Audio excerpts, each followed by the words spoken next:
Hi good evening friends, welcome back to Chandu Keerthana vlogs. ఈరోజు మన vlog వచ్చేసి పాలకూర పప్పు తినడం వల్ల కలిగే ఆరోగ్య ప్రయోజనాలు ఏంటో తెలుసుకుందాం.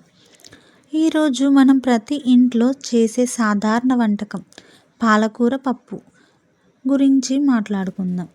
సాధారణ వంటకం అనుకుంటున్నారు, కానీ ఇందులో దాగి ఉన్న ఆరోగ్య ప్రయోజనాలు ఎంతో అద్భుతం. మన శరీరానికి కావలసిన పోషకాలు, శక్తి, ఐరన్ ఒకే చోట లభించే సూపర్ ఫుడ్ అని చెప్పవచ్చు. చాలామంది దీన్ని తింటారు, కానీ దీని లోపల దాగి ఉన్న ఆరోగ్య ప్రయోజనాలు ఎంత అద్భుతమో తెలిసి ఉండకపోవచ్చు. ఇది పిల్లలకైనా, పెద్దలకైనా, గర్భిణీలకైనా, డయాబెటీస్ ఉన్నవారికైనా ప్రతి ఒక్కరికి సరిపోయే కంప్లీట్ న్యూట్రిషన్ మీల్. అయితే ఆలస్యం ఎందుకు? మరి వెంటనే పాలకూర పప్పు ఆరోగ్య ప్రయోజనాలు ఏమేమి ఉన్నాయో చూద్దాం. ఈ వీడియోని లాస్ట్ వరకు స్కిప్ చేయకుండా చూడండి. నచ్చితే ఒక లైక్ ఇచ్చి మీ ఫ్రెండ్స్ అండ్ ఫ్యామిలీతో షేర్ చేయండి. అలాగే సబ్స్క్రైబ్ చేసుకోండి. ఇక్కడ నేనైతే ఒక పాలకూర కట్ట తీసుకున్నాను. మీ దగ్గర ఎక్కువ క్వాంటిటీలో ఉంటే ఎక్కువగా తీసుకోండి.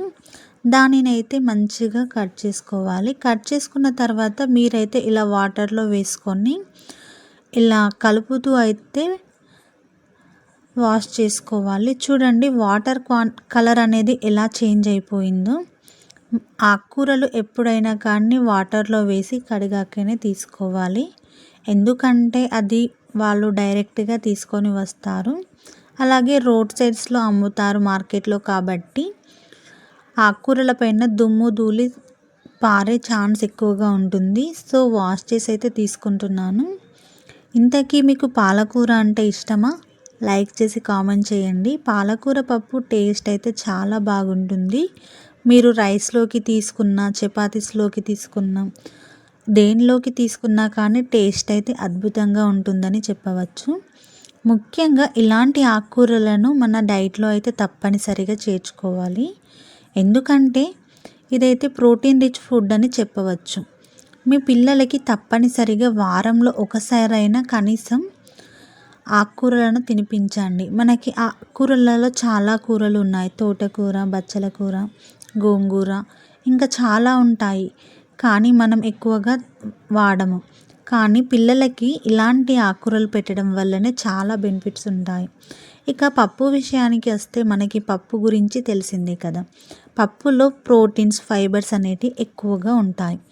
ఇక్కడ నేనైతే పాలకూరలో పప్పు వేసి వండుతున్నాను. పాలకూరతో పాటు కొన్ని ఐటమ్స్ అయితే వేసి వండకూడదు. దానిలో పప్పులలో పెసరపప్పు అయితే అస్సలు యూజ్ చేయకూడదు. అలాగే టమాటాలు ఎక్కువ క్వాంటిటీలో వేసి వండకూడదు. టమాటాలు వేసి వండితే కిడ్నీలలో స్టోన్స్ వచ్చే ఛాన్సెస్ ఎక్కువగా ఉంటాయి. అందుకే నేను ఇక్కడ కందిపప్పు అయితే తీసుకుంటున్నాను. మంచిగా వాష్ చేసుకున్నాక కొద్దిగా వాటర్ అయితే యాడ్ చేశాను.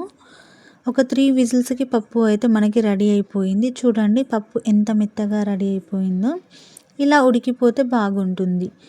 మీరు ఇంకా మెత్తగా కూడా చేసుకోవచ్చు, కానీ నేనైతే ఒక 3 విజిల్స్ ఉంచాను. చూడండి పప్పుని ఇలా చేత్తో పట్టుకొని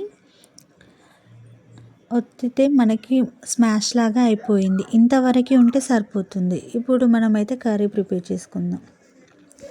పాలకూర అంటే మీకు గుర్తొచ్చేది ఏమిటి? ఐరన్ కదా. అవును, పాలకూరలో చాలా ప్రోటీన్స్ ఉంటాయి. ఇందులో ఉన్న ఐరన్ రక్తహీనతను తగ్గించడంలో కీలక పాత్ర వహిస్తుంది.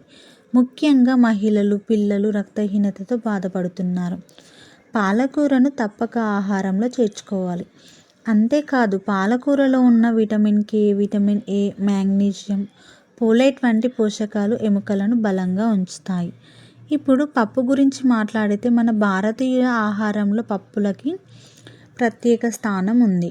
ముఖ్యంగా తుర దాల్, మినప్పప్పు, పచ్చపప్పు ఏది తీసుకున్నా ప్రోటీన్ రిచ్ ఫుడ్ అని చెప్పవచ్చు. రోజు ఒక సర్వింగ్ పప్పు తీసుకుంటే మీ శరీరానికి కావలసిన ప్రోటీన్స్ అందిస్తాయి. కాబట్టి శాకాహారులకి పప్పు అనేది ప్రోటీన్ రిచ్ ఫుడ్ అని చెప్పవచ్చు. పాలకూరలో ఉన్న ఐరన్తో పాటు పప్పులో ఉన్న ప్రోటీన్, ఫైబర్ కలిస్తే ఇది పూర్తిగా సమతుల్య ఆహారం అవుతుంది. మరి వీటి కలయిక శరీరానికి ఎలా పనిచేస్తుందో చూద్దాం. జీర్ణ ప్రక్రియను మెరుగుపరుస్తుంది, శక్తి స్థాయిలు పెరుగుతాయి, బరువు తగ్గడంలో సహాయపడుతుంది, ఇమ్యూనిటీ బలపడుతుంది, ఎముకలు కళ్ళు ఆరోగ్యంగా ఉంటాయి, చర్మం మెరిసేలాగా చేస్తుంది. స్టవ్ పైన ఒక గిన్నె పెట్టుకొని దానిలో ఆయిల్ అయితే 2 టేబుల్ స్పూన్ వేసుకోవాలి. ఆయిల్ హీట్ అయ్యాక పోపు దినుసులు వేసుకోవాలి. పోపు దినుసులు కొద్దిగా ఫ్రై అయ్యాక ఆనియన్స్, పచ్చిమిర్చి, వెల్లిపాయ అయితే వేసుకోవాలి. మనం వేసిన ఇంగ్రీడియంట్స్ అన్నీ మంచిగా ఫ్రై అయ్యాక దానిలోకి కొద్దిగా సాల్ట్ అయితే వేసుకున్నాను. నేనైతే ఒక 2 టేబుల్ స్పూన్ సాల్ట్ వేసుకున్నాను. మీరు రుచికి తగినంత వేసుకోండి. తర్వాత కొద్దిగా పసుపు అయితే యాడ్ చేసుకోవాలి. యాడ్ చేసుకున్న తర్వాత మనమైతే పాలకూర కట్ చేసి సైడ్కి పెట్టేసుకున్నాం కదా, పాలకూరను అయితే పోపులోనే వేసుకోవాలి. కొంతమంది పప్పుతో పాటు పాలకూరను కూడా ఉడికిస్తారు, కానీ అలా కాకుండా ఇలా తీసుకుంటేనే పాలకూర పప్పు బాగుంటుంది. చూసారా, మనం పాలకూర పప్పు వేసి మగ్గించగానే దానిలో ఉండే వాటర్ లెవెల్ అనేది బయటికి రావడం జరుగుతుంది. చూడండి, వాటర్ లెవెల్ అయితే బయటికి వచ్చాయి. ఇప్పుడు మనం దీనిలోకి అయితే పక్కన ఉడికించి పెట్టుకున్న పప్పును అయితే యాడ్ చేసేద్దాం. పిల్లలకి iron, folate, protein all in one food అనేది పాలకూర పప్పు మాత్రమే. గర్భిణీ స్త్రీలకి ఫోలేట్ మరియు ఐరన్ అవసరం. బరువు తగ్గాలని చూస్తున్న వారికి తక్కువ క్యాలరీస్తో అధిక పోషకాలు ఉంటాయి. మధుమేహంతో ఉన్నవారికి గ్లైసెమిక్ ఇండెక్స్ తక్కువ. సీనియర్ సిటిజన్స్ జీర్ణానికి సులభంగా దోహదపడుతుంది, అలాగే కళ్ళకి మంచిది. అందుకే ప్రతి ఇంట్లో పాలకూర పప్పుని వారానికి కనీసం 3 సార్లు తినడం మంచిది. అందరికీ సులభంగా లభించే ఈ పాలకూర పప్పు సాధారణ ఆహారమే. ఇది నిజమైన సూపర్ హెల్దీ ఫుడ్. మరి ఇవన్నీ చూస్తే మన చిన్నప్పటి నుండి తింటున్న పాలకూర పప్పు లోపల అంతటి పోషక విలువలు దాగున్నాయంటే ఆశ్చర్యమే కదా. ఈ వీడియో మీకు నచ్చింది అని అనుకుంటున్నాను. నచ్చితే ఒక లైక్ ఇచ్చి మీ ఫ్రెండ్స్ అండ్ ఫ్యామిలీతో షేర్ చేయండి. మరియు ఇలాంటి ఆరోగ్యకరమైన సమాచారం కోసం, అలాగే మరిన్ని వంటల రెసిపీల కోసం నా ఛానల్ని అయితే సబ్స్క్రైబ్ చేయడం మర్చిపోవద్దు. మీరు ఎంతో ఓపికతో ఇంతవరకు నా వీడియోస్ అయితే చూసారు. ఒకసారి ఛానల్లోకి వెళ్ళి చెక్ చేయండి. Thank you for watching.